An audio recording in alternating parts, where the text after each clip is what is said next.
Assalamualaikum, kaifa haluk? Piye kabare? Kumaha daramang?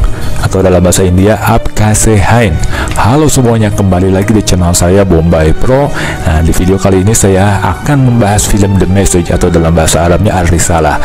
Film ini merupakan film drama sejarah yang dirilis pada tahun 1976. Film ini disutradarai oleh Mustafa Akkad dan dibintangi oleh Anthony Quinn, Irene Papas, dan Michael Ansar. Film ini bercerita tentang kisah Nabi Muhammad SAW dan penyebaran agama Islam di Mekah dan Madinah. Film ini dimulai dengan kisah Nabi Muhammad SAW yang menerima wahyu pertama dari Allah Subhanahu wa Ta'ala. Kemudian film ini menceritakan bagaimana Nabi Muhammad SAW menyebarkan ajaran Islam di Mekah dan Madinah di tengah-tengah berbagai rintangan dan tantangan. Film ini merupakan salah satu film sejarah Islam yang paling terkenal dan berpengaruh. Film ini telah memenangkan berbagai penghargaan, termasuk penghargaan Golden Globe Award dan film berbahasa asing terbaik. Tanpa berlama-lama, mari sekarang kita mulai pembahasannya.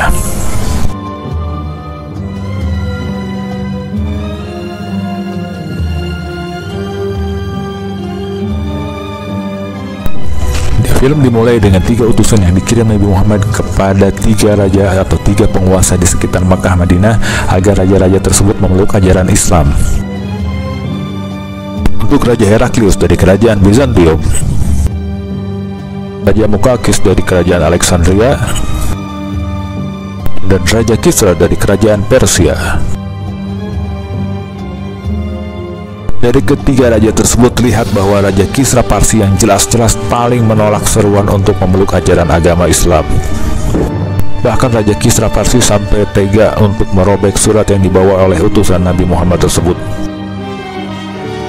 Di awal kisah digambarkan bagaimana kota Mekah merupakan kota yang kaya dan dipimpin oleh para saudagar-saudagar.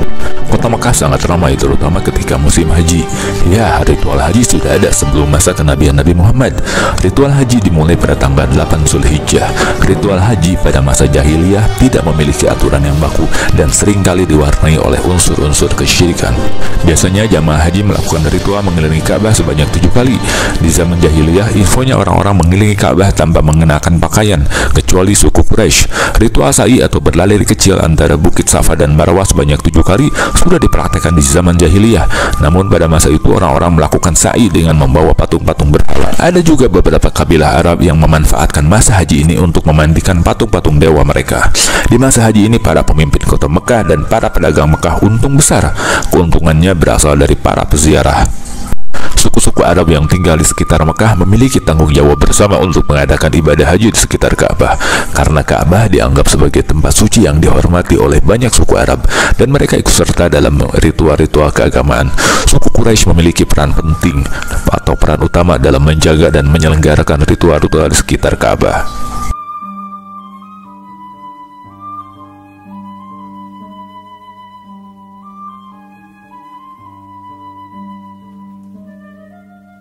Abu Sufyan adalah seorang tokoh penting dalam sejarah Islam.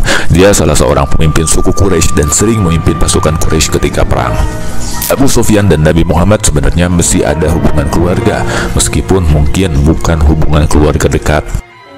Nabi Muhammad berasal dari keluarga Bani Hashim, sebuah keluarga bangsawan terhormat di kalangan suku Quraisy. Meskipun Nabi Muhammad lahir dalam keluarga bangsawan dan terhormat, beliau tumbuh dalam keadaan yang cukup sederhana. Sejak muda, Nabi Muhammad dikenal sebagai Al-Amin atau yang dapat dipercaya dan Al-Sadiq yang jujur di antara suku Quraisy. Ada peristiwa yang membuktikan reputasi Nabi Muhammad sebagai orang yang bisa dimintai pendapat oleh suku Quraisy. Kejadian ini terjadi sebelum beliau diangkat menjadi Nabi dan Rasul. Ka'bah merupakan bangunan suci yang sangat dihormati oleh suku-suku Quraisy. Pada suatu waktu, Ka'bah mengalami kerusakan akibat banjir yang merusak dinding dan bangunan. Suku Quraisy kemudian setuju untuk membangun kembali Ka'bah, tetapi muncul keributan terkait siapa yang berhak meletakkan Hajar Aswad, sebuah batu hitam suci yang merupakan bagian dari Ka'bah, ke tempatnya yang baru. Ketegangan meningkat dan 4 suku terkemuka di Mekah bersiap-siap untuk bertempur. Pada saat itu Nabi Muhammad muncul sebagai penengah yang dihormati dan diakui oleh semua pihak. Beliau mengusulkan cara untuk menyelesaikan konflik. Nabi Muhammad meletakkan selimut besar di tanah dan meminta setiap suku untuk bersama-sama mengangkat Hajar Aswad dan menempatkannya di tempatnya yang baru, dengan setiap pemimpin suku memegang ujung selimut. Tindakan ini berhasil menghindari pertumpahan darah dan menciptakan damai di antara suku-suku yang berseteru. Pembangunan kembali Ka'bah dilanjutkan tanpa konflik lebih lanjut. Nabi Muhammad lahir pada sekitar tahun 570 Masehi. Sedari kecil, beliau sudah yatim piatu. Ayahnya yang bernama Abdullah meninggal sebelum beliau lahir, dan ibunya Aminah meninggal ketika beliau masih kecil. Beliau kemudian diasuh oleh kakeknya Abdul Muttalib, dan setelah kakeknya meninggal, beliau diasuh oleh pamannya yang bernama Abu Talib. Nabi Muhammad menikah pertama kali dengan Khadijah binti Khuwailid pada tahun 595 Masehi saat beliau berusia 25 tahun. Khadijah adalah seorang wanita kaya raya yang memiliki kedudukan tinggi di masyarakat Mekah. Beliau menikahi Nabi Muhammad karena beliau dikenal sebagai orang yang jujur, amanah, dan berakhlak mulia. Ketika muda, Nabi Muhammad bekerja sebagai pedagang. Beliau terlibat dalam perdagangan antara Mekah dan Syam. Keberhasilannya dalam perdagangan menunjukkan kepercayaan dan keandalan beliau. Nabi Muhammad melakukan beberapa perjalanan dagang ke Syam bersama pamannya Abu Talib. Nabi Muhammad dikenal sebagai orang yang suka melakukan ibadah di Gua Hira. Pada tanggal 17 Ramadan tahun 610 Masehi, Nabi Muhammad menerima wahyu pertama. Wahyu tersebut adalah 5 ayat pertama dari surat Al-Alaq.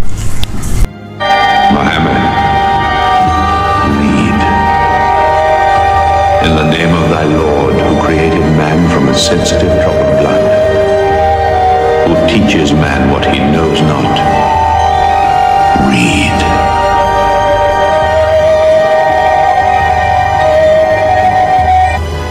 Zaid bin Harithah yang sudah sangat dekat dengan Nabi Muhammad dan sudah seperti anak kandungnya sendiri mengabarkan kepada para sahabat dan paman Nabi tentang kondisi beliau saat menerima wahyu pertama. Zaid menceritakan bahwa tatkala malaikat Jibril datang dan menyampaikan wahyu, Nabi Muhammad dilanda gemetar dan menggigil. Keringat dingin membasahi tubuhnya meski saat itu sedang berada di Gua Hira yang sejuk. Rupanya dakwah dan ajaran Nabi Muhammad mengusik para petinggi kaum Quraisy pada masa awal kenabiannya, sampai-sampai Abu Sufyan dan Abu Jahal mendatangi langsung Abu Talib untuk menyampaikan peringatan kepada Nabi Muhammad. Penyebab petinggi Quraisy menjadi terusik adalah kaum Quraisy pada saat itu menyembah banyak dewa yang berbentuk berhala dan patung. Ajaran tauhid atau pengesaan Allah yang dibawa Nabi Muhammad dianggap mengancam kepercayaan mereka saat itu. Mereka juga mendapat banyak manfaat ekonomi dari para peziarah ke Ka'bah yang dianggap sebagai pusat agama atau perdagangan pada saat itu. Dakwah Nabi Muhammad juga menyuruh orang-orang untuk meninggalkan ketidakadilan seperti penindasan terhadap kaum lemah dan miskin. Kaum Quraisy juga merupakan pedagang yang makmur dan Mekah menjadi pusat perdagangan yang penting. Mereka khawatir ajaran yang dibawa Nabi Muhammad yang melarang riba dan perbuatan zalim akan berdampak buruk pada bisnis mereka. Dakwah Nabi Muhammad juga membuat kaum Quraisy merasa kehilangan kontrol dan khawatir kekuasaan mereka. Para petinggi Quraisy menawarkan kepada Nabi berupa kekayaan, kekuasaan, dan posisi yang tinggi di masyarakat, bahkan hingga rela memberikan kunci Ka'bah asalkan Nabi mau menghentikan penyebaran ajaran Islam dan menghormati dewa-dewa suku Quraisy. Nabi Muhammad menolak tawaran mereka dengan berucap kepada mereka bahwa meskipun mereka menaruh matahari di tangan kanannya dan bulan di tangan kirinya, dia tidak akan meninggalkan tugas yang Allah berikan kepadanya. Nabi Muhammad memiliki keyakinan yang teguh terhadap wahyu yang diterimanya dan tidak bersedia untuk mengorbankan misi kenabiannya demi keuntungan duniawi. Penolakan Nabi Muhammad terhadap tawaran-tawaran yang diberikan oleh kaum Quraisy makin membuat mereka marah, sehingga membuat mereka melakukan berbagai upaya untuk menghentikan dakwahnya. Salah satu bentuk serangan kaum Quraisy terhadap kaum muslim adalah penganiayaan dan penyiksaan terhadap pemeluk Islam. Kaum Quraisy mulai menyiksa para pemeluk Islam dengan kejam, bahkan hingga syahid. Mereka juga melarang para pemeluk Islam untuk berkumpul dan beribadah. Petinggi Quraisy menyuruh Bilal, seorang budak yang berasal dari Ethiopia, untuk mencambuk Ammar bin Yasir. Ammar seorang muslim, namun Bilal menolak dan membuat Bilal dianiaya oleh majikannya. Bilal rupanya sudah mendengar ajaran Nabi Muhammad tentang tauhid dan keadilan. Hatinya tergerak dan ia mulai merasakan kebenaran ajaran Islam. Meskipun majikannya melancarkan penganiayaan terhadap Bilal, termasuk dengan cara menyiksanya di bawah matahari yang terik, Bilal tetap kukuh dalam keyakinannya. Saat disiksa, Bilal terus mengucapkan kata ahad ahad yang artinya satu-satu, merujuk pada keesaan Allah. Ketika Abu Bakar As-Siddiq mengetahui siksaan yang dialami oleh Bilal, ia memutuskan untuk membeli dan memerdekakannya. Setelah dibebaskan, Bilal menjadi salah satu orang pertama yang melibatkan diri secara aktif dalam penyebaran ajaran Islam dan menjadi sahabat dekat Nabi Muhammad. Nabi dan para sahabatnya di masa-masa awal penyebaran ajaran Islam kerap mendapat siksaan dari kaum Quraisy. Salah satunya adalah dengan dilempari batu. adalah Hamzah bin Abdul Muttalib yang merupakan paman sekaligus sahabat Nabi. Hamzah dikenal sebagai seorang pemburu yang handal dan seorang pejuang yang tangguh. Masuk Islamnya Hamzah membuat takut beberapa para petinggi Quraisy. Hal ini karena Hamzah adalah seorang pejuang yang tangguh dan berani.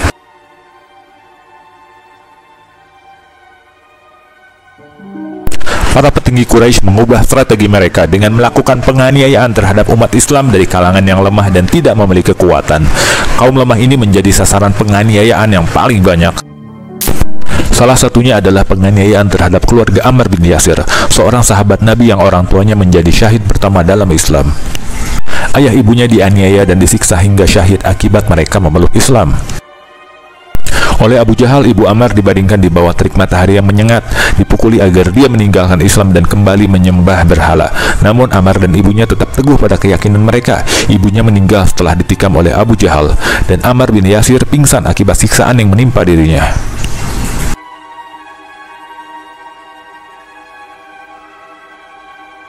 Ketika kondisi semakin buruk di Mekah, Nabi Muhammad menyarankan sejumlah muslim untuk hijrah ke Ethiopia atau dahulu dikenal dengan nama Abyssinia yang pada saat itu diperintah oleh Raja Najasyi.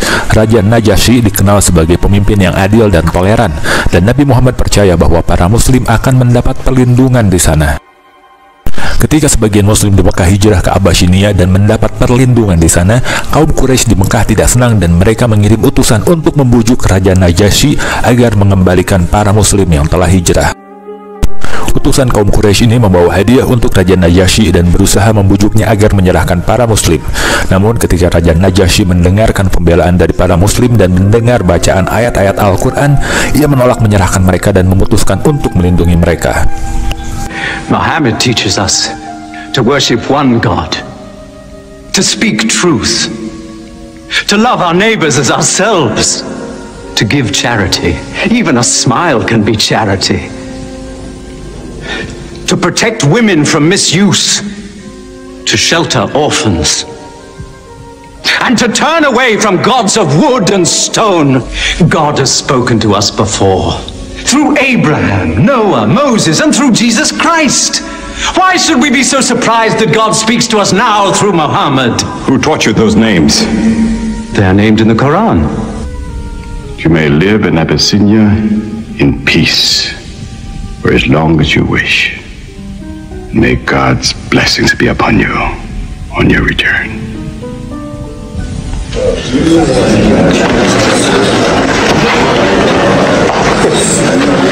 Intolerable. Kegagalan kaum Quraisy membawa pulang umat Islam dari Abyssinia tidak menghentikan mereka untuk terus menekan dan menganiaya umat muslim di Mekah. Kaum Quraisy semakin gencat lagi melakukan berbagai tindakan untuk membatasi gerak dan melemahkan umat Islam, seperti mengasingkan kaum muslim, mengusir kaum muslim keluar dari Mekah, mengusir keluarga yang di dalamnya ada orang Islam, tidak boleh berdagang dengan umat Islam tidak boleh memiliki tanah, rumah di Mekah, tidak boleh meminta bantuan kepada umat Islam, tidak boleh wanita Quraisy menikahi lelaki muslim. Ini merupakan tahun yang berat bagi Nabi Muhammad dan umat Islam. Selama 3 tahun mereka menderita kelaparan, kehausan di tengah gurun pasir. Penderitaan bagi Nabi belum berakhir karena Khadijah, istri Nabi yang menemani Nabi selama 24 tahun, wafat. Juga Abu Talib, paman Nabi, meninggal di tahun yang sama. Setelah kematian Abu Talib, Mekah semakin tidak aman bagi Nabi Muhammad. Nabi Muhammad bersama Zaid bin Harithah pergi ke kota Taif untuk mencari perlindungan dan dukungan. Tahun itu dikenal sebagai tahun kesedihan atau tahun berduka. Namun di Taif, pemimpin-pemimpin kota Taif dan penduduknya menolak ajaran Islam. Bahkan mereka memperlakukan Nabi dan Zaid dengan keras. Mereka diserang oleh anak-anak dan penduduk Taif dengan melempari mereka dengan batu, sehingga Nabi Muhammad terluka parah. Meskipun dalam keadaan sulit, Nabi tetap bersabar dan berdoa kepada Allah, berharap bahwa keturunan penduduk Taif akan menjadi penerima dakwah Islam di masa mendatang. Ketika dakwah Nabi Muhammad tampak seperti menemui kegagalan, keajaiban justru terjadi. Dakwah Nabi Muhammad telah sampai keluar kota Mekah, termasuk ke Madinah, dan beberapa orang Madinah tertarik dengan ajaran Islam dan ingin mempelajarinya lebih lanjut. Mereka tertarik dengan ajaran Islam yang mengajarkan perdamaian dan persaudaraan antar umat manusia. Pada tahun 621 Masehi, sekelompok orang dari Madinah datang ke Mekah untuk menunaikan ibadah haji. Mereka bertemu dengan Nabi Muhammad dan menyatakan diri masuk Islam. Mereka juga berjanji untuk melindungi Nabi Muhammad jika beliau berhijrah ke Madinah. Kejadian ini dinamakan Perjanjian Aqabah karena perjanjian ini ditandatangani di Aqabah, suatu lembah di luar kota Mekah. Setelah perjanjian Aqabah, Nabi Muhammad mulai mempersiapkan hijrah ke Madinah. Dia menginstruksikan umat Islam untuk meninggalkan Mekah secara bertahap dan diam-diam untuk menghindari serangan kaum Quraisy. Sebagian besar umat Islam telah hijrah ke Madinah sebelum Nabi Muhammad hijrah, yang merupakan bagian dari rencana untuk memastikan keselamatan dan keberlanjutan misi kenabiannya. Nabi Muhammad adalah salah satu yang terakhir meninggalkan Mekah, dan hijrah ini memiliki peran penting dalam sejarah Islam. Namun pada suatu malam, orang-orang Quraisy merencanakan untuk membunuh Nabi ketika Nabi tidur. Tapi di malam itu, Nabi telah pergi meninggalkan rumahnya dan menuju Madinah. Ketika kaum Quraisy berencana untuk membunuh Nabi Muhammad dan berusaha menyerangnya di malam hari, Ali bin Abi Thalib justru yang tidur di tempat tidurnya Nabi. Tutup diri dengan selimut yang memadai untuk menipu orang-orang Quraisy yang ingin membunuh Nabi. Ketika orang-orang Quraisy memasuki rumah dan menemukan Ali tidur di tempat tidur Nabi, mereka merasa terkecoh dan Nabi Muhammad sudah melarikan diri. Orang Quraisy pun segan untuk menghabisi Ali karena bagaimanapun Ali merupakan keponakan dari Abu Lahab. Ini merupakan bagian dari strategi. Jika yang menggantikan posisi Nabi adalah Bilal, mungkin Bilal sudah habis. Setelah mengetahui Nabi Muhammad hijrah ke kota Madinah, Abu Sufyan memerintahkan orang untuk mengejar Nabi Muhammad. Pengejaran ini dipimpin oleh Abu Jahal. Nabi Muhammad pergi meninggalkan rumahnya bersama Abu Bakar.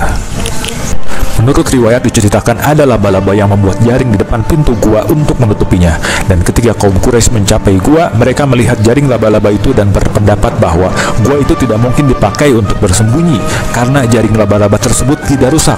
Hal ini membantu menyelamatkan Nabi Muhammad dan Abu Bakar.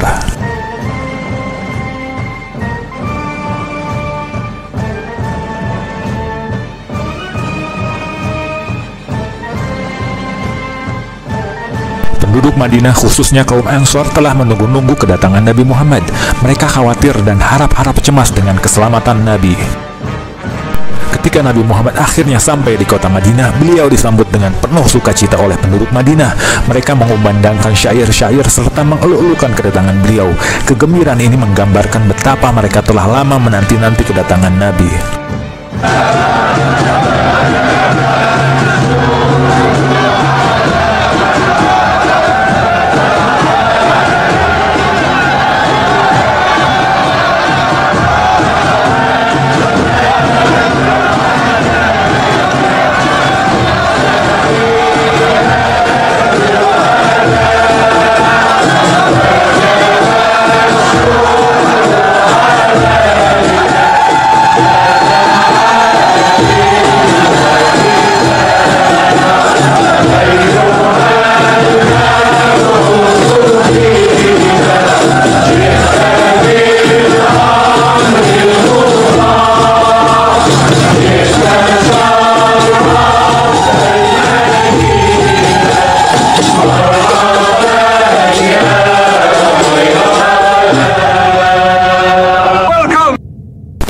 Ketika Nabi tiba di Madinah, banyak penduduk Madinah yang ingin beliau tinggal di rumahnya. Mereka saling berebut untuk mendapatkan kesempatan untuk menjamu Nabi Muhammad. Nabi memutuskan untuk membiarkan unta yang membawanya untuk memilihkan Nabi tempat tinggal. Jika unta tersebut berhenti di depan rumah seseorang, itu menjadi tanda bahwa Nabi Muhammad akan tinggal di rumah tersebut. Ini membuat warga Madinah menjadi tidak ada yang tersinggung. Unta tersebut berhenti di tempat yang akhirnya dipilih oleh Nabi Muhammad sebagai tempat tinggalnya. Unta berhenti di rumah Abu Ayyub Al-Ansari. Inilah rumah pertama yang ditempati oleh Nabi Muhammad di Madinah. Dan di rumah ini kemudian menjadi pusat aktivitas keagamaan, sosial, dan pemerintahan dalam pembentukan masyarakat Islam di Madinah. Dan dibangun juga masjid pertama umat Islam di Madinah.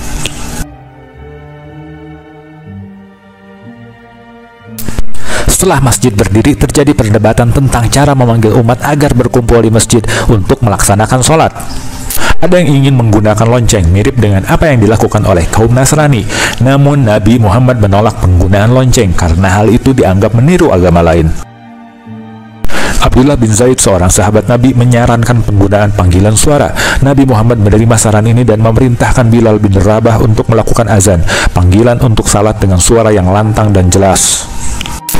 Bilal bin Rabah menjadi muazin pertama dalam sejarah Islam, dan penggunaan azan sebagai panggilan untuk salat kemudian menjadi suatu tradisi dalam umat Islam. Allahu Akbar. Allahu Akbar. Allahu Akbar.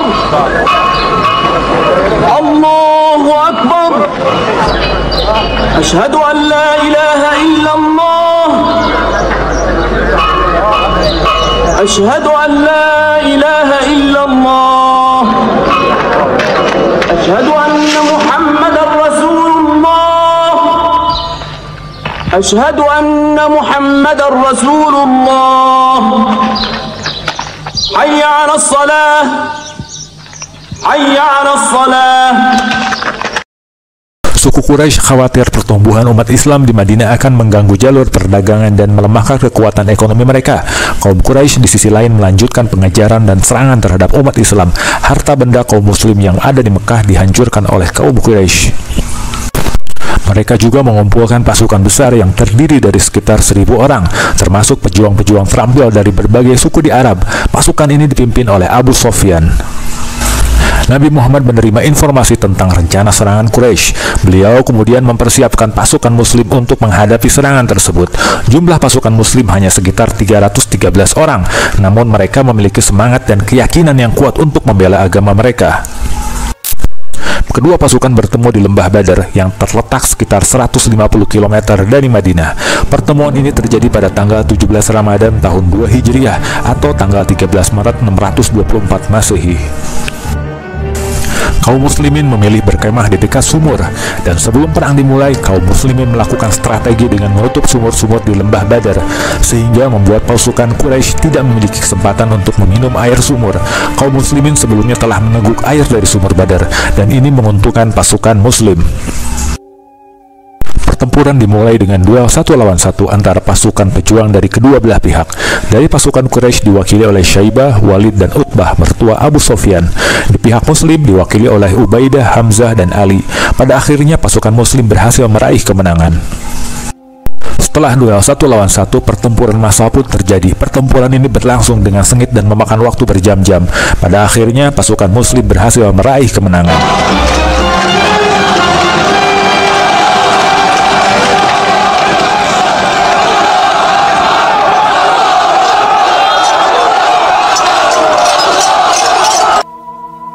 Kekalahan kaum Quraisy dalam perang Badar merupakan peristiwa yang sangat mengejutkan dan memalukan bagi mereka. Kaum Quraisy yang selama ini dikenal sebagai suku yang kuat dan tangguh harus mengakui kekalahannya dari kaum muslim yang jumlahnya jauh lebih sedikit. Salah satu orang yang paling terpukul oleh kekalahan ini adalah Hindun, istri Abu Sofyan. Ayah dan saudaranya tewas dalam pertempuran tersebut. Hindun bersumpah untuk membalas dendam atas kematian ayah dan saudaranya.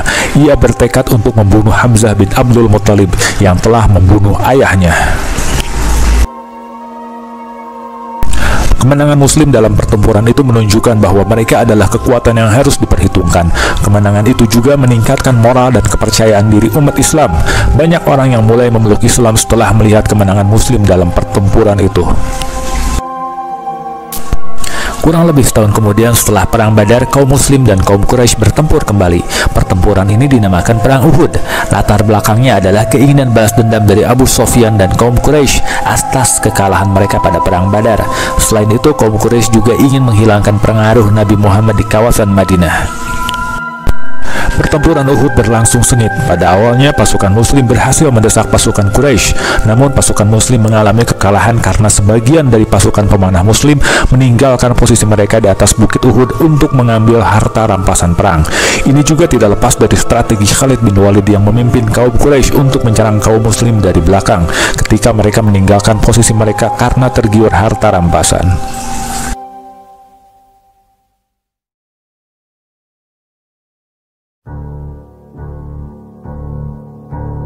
Dalam pertempuran ini banyak sahabat Nabi Muhammad yang gugur, termasuk paman Nabi, Hamzah bin Abdul Muttalib. Pembunuh Hamzah adalah seorang budak Abyssinia bernama Wahsy ibnu Harb. Sebelumnya Hindun, istri Abu Sufyan, menawarkan kebebasan dan hadiah emas kepada Wahsy jika ia berhasil membunuh Hamzah. Pada pertempuran Uhud, Wahsy memanfaatkan kekacauan dan kesempatan untuk mendekati Hamzah. Ia menggunakan tombak dan melemparkannya ke arah Hamzah. Tombak itu mengenai tubuh Hamzah, menyebabkan luka yang fatal dan akhirnya menjadi penyebab kematian beliau.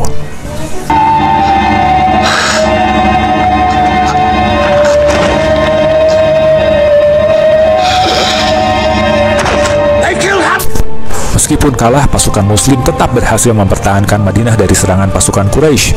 Pertempuran Uhud juga menjadi pelajaran penting bagi umat Islam agar tidak melupakan perintah Allah Subhanahu wa Ta'ala dan tidak lengah dalam menghadapi musuh. Hamzah, Hamzah, do you hear me, Hamzah? Do you know that I am with you?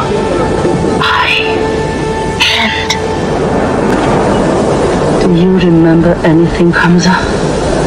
How you killed my father and my brother? Setelah perang Uhud diadakanlah perjanjian damai Hudaybiyah antara kaum muslimin dan kaum Quraisy Mekah. Isi perjanjian Hudaybiyah adalah: 1. Umat Islam diperbolehkan melaksanakan ibadah umrah di Mekah tanpa senjata dan hanya untuk ibadah. 2. Adanya perjanjian damai selama 10 tahun antara umat Islam dan kaum Quraisy Mekah. Selama masa ini tidak ada pertempuran antara kedua belah pihak. Nabi Muhammad menerima perjanjian tersebut yang akhirnya menghasilkan manfaat besar karena gencatan senjata selama 10 tahun digunakan oleh umat Islam untuk meluaskan dakwahnya. Khalid bin Walid masuk Islam pada tahun 8 Hijriah. Ternyata Khalid bin Walid sudah cukup lama mempelajari Islam.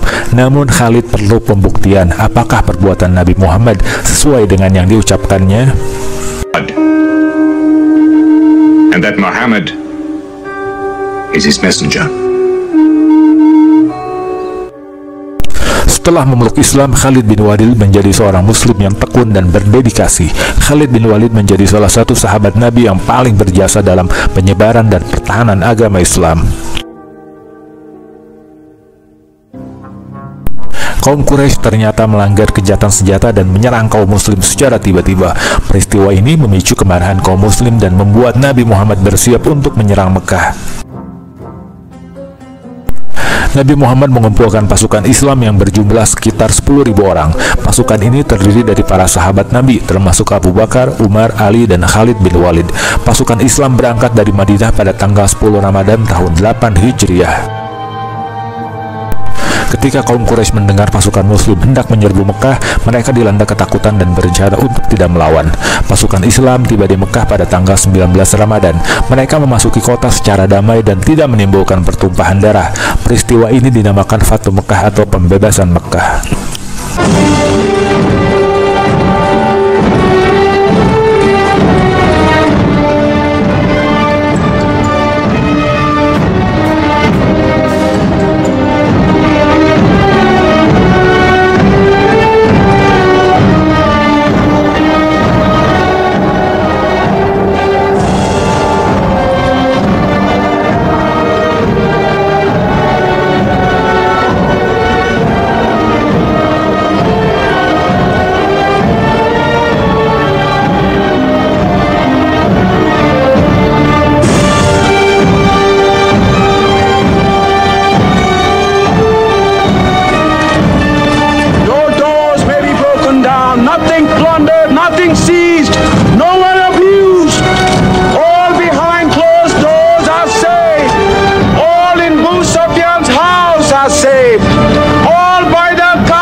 He kept his word. I haven't forced the door. These stones hearts, not walls. It's a permanent victory. God gave this house to Abraham to be a sacred place. Worship no other gods but him and cleanse his house.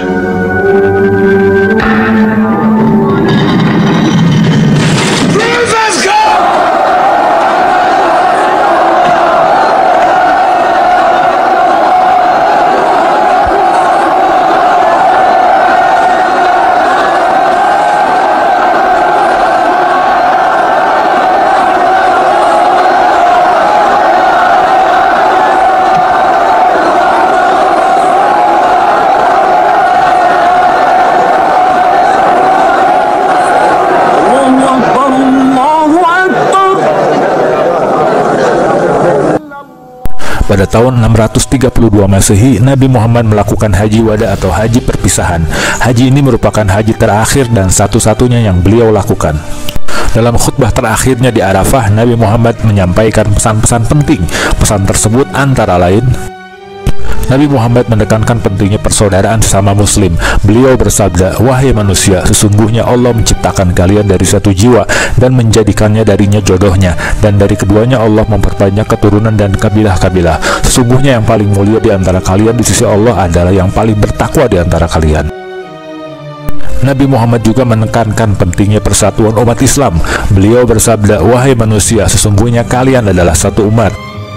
Nabi Muhammad mengajarkan bahwa semua manusia memiliki hak yang sama tanpa memandang suku, ras, atau agama. Beliau bersabda, "Wahai manusia, sesungguhnya kalian adalah keturunan Adam, dan Adam diciptakan dari tanah. Tak ada kelebihan bagi orang Arab atas orang non-Arab, dan tidak ada kelebihan bagi orang non-Arab atas orang Arab, kecuali dengan ketakwaan." Nabi Muhammad mengajarkan bahwa wanita adalah makhluk yang mulia dan harus dihormati. Beliau bersabda, "Wanita adalah saudaramu, janganlah menyakiti saudaramu."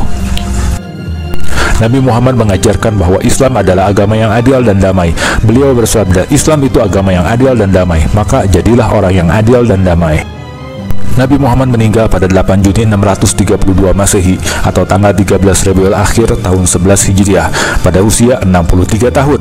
Kematian beliau terjadi di Madinah setelah menderita sakit selama kurang lebih 2 minggu.